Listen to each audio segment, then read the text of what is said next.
Do you want to synthesize your own tom drums like these?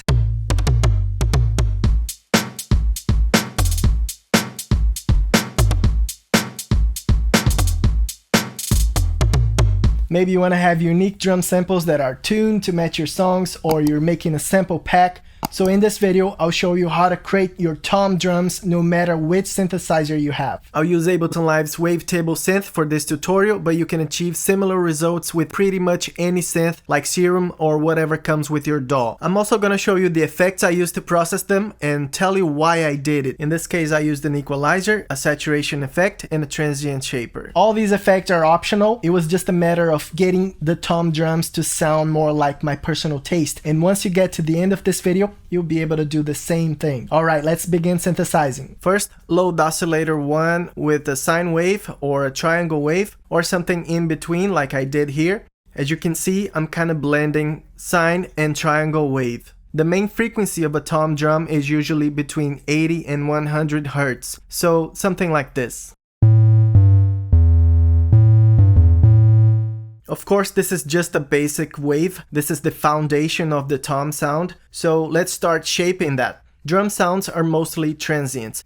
So it's time to design the amplitude envelope. We want a steep slope. No sustain, no attack. So we have a strong transient, and the decay depends on how long you want the tom to last when you hold the key. I suggest something between 500 milliseconds and 1.5 seconds. I'll go with a bit more than a second. I like to keep the release to a minimum, just a little bit to avoid clicks. We're getting closer. Now let's work on the high frequencies. If your synthesizer has a white noise oscillator, go ahead and turn that on. If you're also in Wavetable, here's the secret. Turn on Oscillator 2, select Noise, HP Noise, and change this parameter to FM. Tune 100% and amount 100%. I'll also mess with the position. And we're also going to use the sub oscillator so our tom has that ground shaking impact, 1 octave below the first oscillator.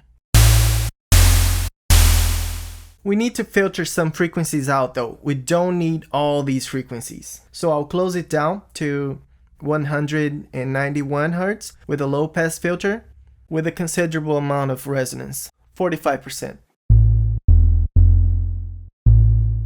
Now let's allow those high frequencies to pass just for a quick moment when the tom first hits. Let's use envelope 2 to create the transient and make it bright. In this case, it's gotta be something snappy, so a really short decay time with no attack, sustain, or release. 89 milliseconds decay is fine. Then we have to use this envelope to modulate the filter frequency. That means every time the tom hits, the filter will start open, then it will take around 89 milliseconds to drop to this frequency we selected. Make sure to experiment with the amount here. It will change the character of the transient.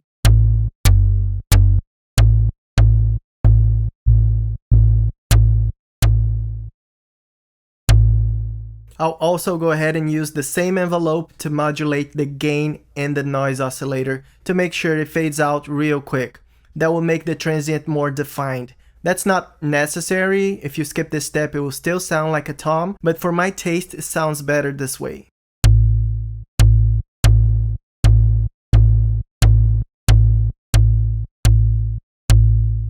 It sounds like a bass patch, right? Let's modulate the pitch so the sound starts at a high pitch and quickly drops to the regular pitch. I like to use the third envelope. Once again, no attack, no sustain, and no release. Decay about 200 to 250 milliseconds. Then we'll link this envelope with the overall pitch and make it start at 7 semitones higher than the keys I'm pressing.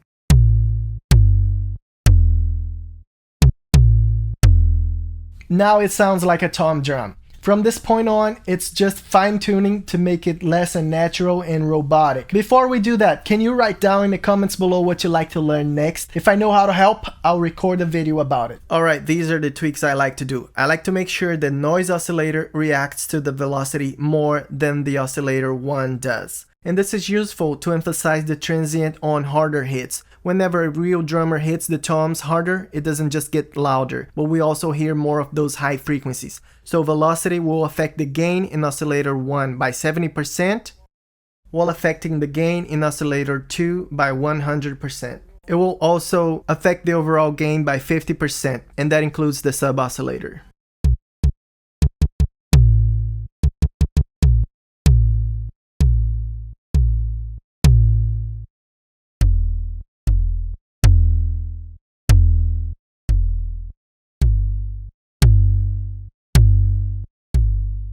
I also like to modulate the pitch of the noise oscillator based on which note is played in the MIDI controller. The higher the note played, the higher the frequencies of the noise oscillator will get. That helps differentiate the sound if you're going to play different notes like floor toms and rack toms. Otherwise, the transients will all sound very similar, and that's kind of boring.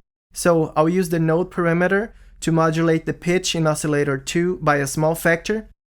Something less than 5 sounds good to me. Too much and I start hearing weird stuff.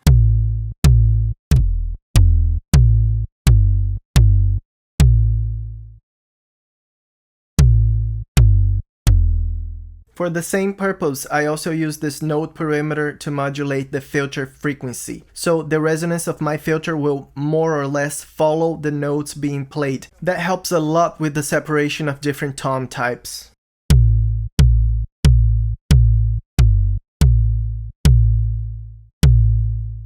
I feel like 30 sounds good in this case. And the final touch before we move on to the effects is the LFO that I use to slightly modulate the pitch. This is super subtle, but it helps with sounding more natural, like real drums ringing. We're gonna create a vibrato. So I'll take LFO 1 at around 4 or 5 kHz and use that to modulate the pitch in oscillator 1. Very low amounts or else it defeats the purpose.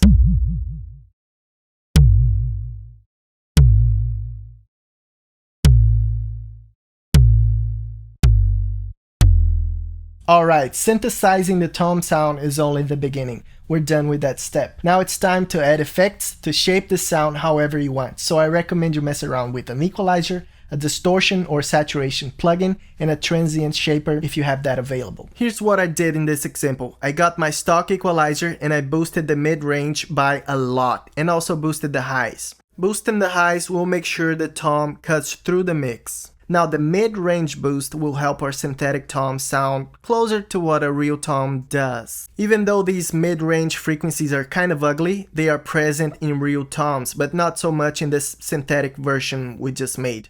Usually people even scoop them from real tom recordings to get rid of nasty resonances and make room in the mix for things like the snare. The busier the mix, the more you want to make room in this frequency range. It's totally a matter of taste and the type of music you produce. Here's with and without the equalizer.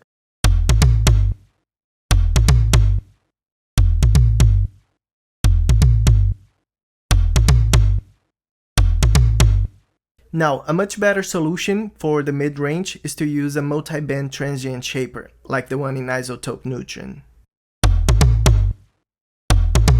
With this tool, I can boost just the attack portion in the mid-range to get that nice knock, while at the same time cutting the sustain also in the mid-range, which will get rid of those ugly resonances.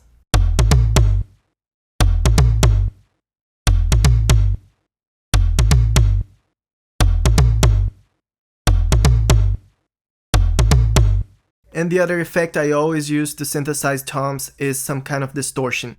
This will add some harmonics that were not present before and that can result in a nice texture. Here I have the saturator that comes with Ableton Live, but it could be any distortion plugin you may have. I took a preset called Soft Shaper and made a bunch of tweaks until it sounded like I wanted.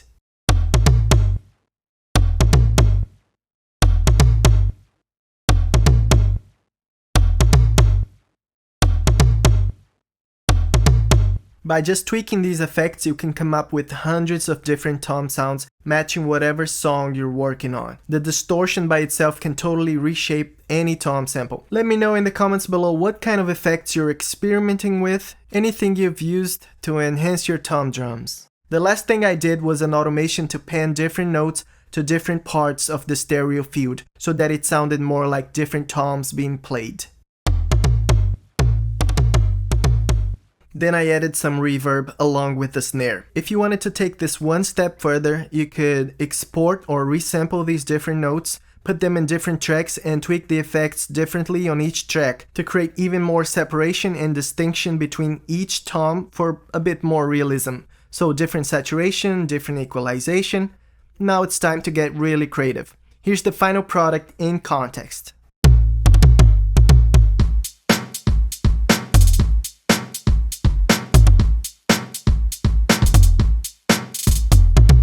Hey, you already know how to synthesize tom drums. Now, would you like to learn how to use layering and some other tricks to create really huge snares? I'll make that video pop on your screen in a second. Make sure to subscribe to the channel if you enjoyed this video, turn on the notification bell so you don't miss the next ones, and help me out by liking this video. Thanks for hanging out, I'm Thales and I'll see you soon.